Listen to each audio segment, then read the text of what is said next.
Nagbabala ang Baguio City Environment and Parks Management Office na mahigpit nilang ipatutupad ang one-strike policy sa pag-i-issue ng notice of violation sa mga residente at establishmentong iligal na magtatapon ng kanilang mga dumi sa kalikasan.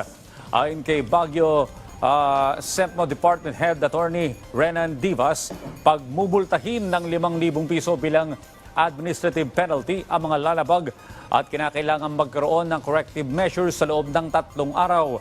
Batay sa kanilang record, aabot sa higit 500 individual ang na-issuehan ng notice of violation noong nakaraang taon at halos 400 sa mga ito ang nagbayad ng multa.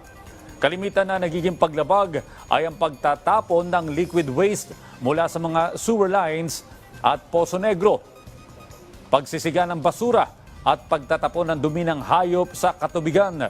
Ipiniliwanag rin ni Atty. Divas na kahit ang mga discharge mula sa mga kusina at palikuran ay dapat may isailalim sa treatment bago itapon, batay na rin sa National Building Code.